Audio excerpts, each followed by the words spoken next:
how did you feel when you got posted to the F-16? Oh, amazing. I will never forget that moment. They really messed with me a lot, though. Right. It's really competitive to get a fighter. Most classes were getting between 1 and 3 available, and we have 6 of us that are in this T-38 pipeline that are eligible. And the guy that was first, we all knew was first. He had just crushed every single check ride, just done exceptionally well. And then it was between myself and another student for that second spot. Like Mhm. him and I were close enough in our scores. Like we don't get to see the ranking like the flight commander has, but we Oh, can okay. kind of like guess where people are at.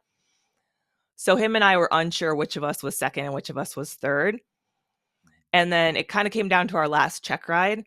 And I ended up doing, I mean, it was actually, I think, my best check ride of the program. I did well on that one. And he struggled a little bit. So I thought that probably bumped me into spot 2, but I'm not sure. And also, there's no guarantee you're going to even have 2 fighters available. It could just be one. So my class, every class comes up with like a fun way to show people what aircraft they're going to get. So all your friends and family are there. It was at the Officers Club on a Friday night. They had Google Earth, and it would go from Columbus, Mississippi, where our pilot training base was. It would zoom out, it would circle around, and then it would zoom in on the base you were going to, and then your airframe would pop up. So I had put F-16s as my first choice, and those at the time were training at Luke Air Force Base in Phoenix, Arizona. So I'm in Mississippi. So what I want to see is, this map zooms out and I'm up there in front of everyone. It circles around and it goes to Arizona. They All of the pilots that were instructing us knew that I was getting my F-16. I didn't. So they're like, let's mess with her because this is going to end with what she wants. So it's the perfect Yeah. opportunity. So I got to go last out of 25 people. I was the last one to find out. I was like, seriously, watching everyone else get their airframes.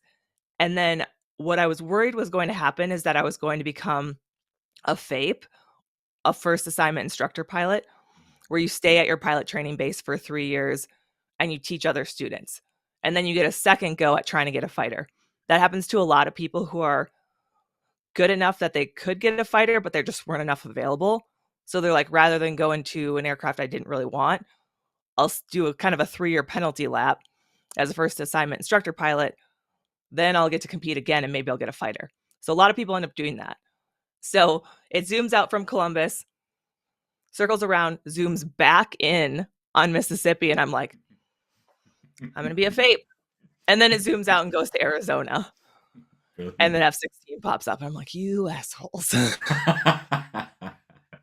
But Yeah, I also was absolutely. so excited. It was surreal. I had a lot of moments of stress watching that happen and then just sheer excitement. And then I kind of like blacked out. Like I don't remember it specifically. When something really exciting happens, you're just Yeah. like, I think I just You time haven't a traveled. clue I what's don't going know. on. Yeah, Yeah. yeah. So it was a massive adrenaline rush. Yeah. And then it was really off to the races from there because I did well in pilot training. I think I just had some natural aptitude for flying and I worked my butt off. And kind of the combo of those two things, got me that F-16.